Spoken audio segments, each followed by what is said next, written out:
So for my project, I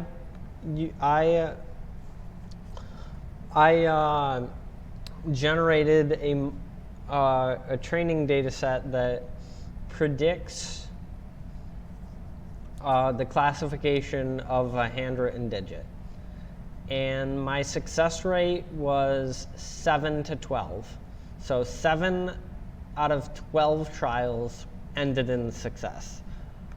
But that means we only had 4 failures.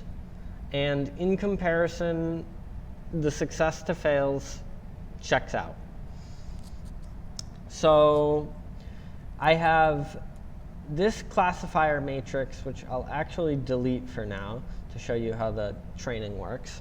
So this is the code to train the matrix. If you run it, it trains and generates the classifier matrix. And then we can go over to test, and we can run it, and it tells us to pick an image. So actually, we'll run test again one more time, but I want to show you how I generated an image to test this. So I go to MS Paint, and I draw a 6 right here.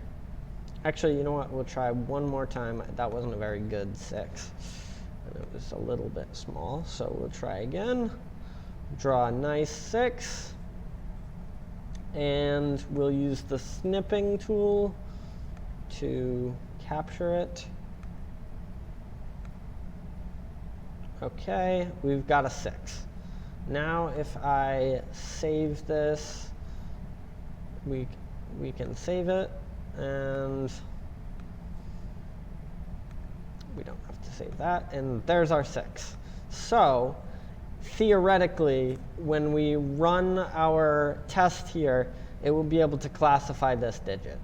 So if I run our test, it tells us to select an image. We go to desktop, and we select the image, and we open it.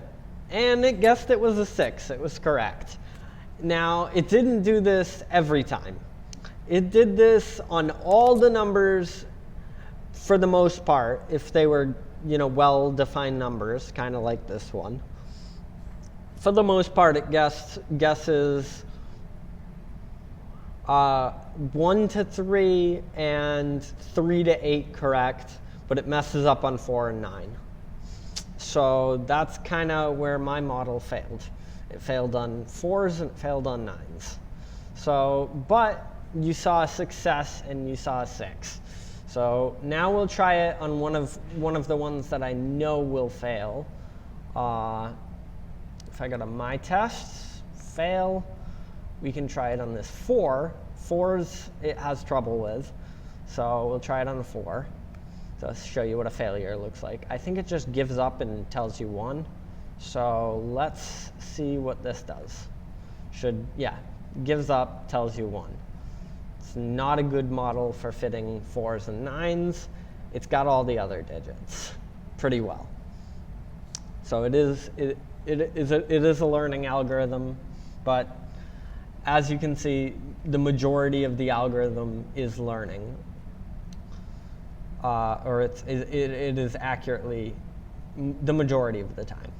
And that's the intended result. My model improves 7-fold when comparing to random number generators. So that's good.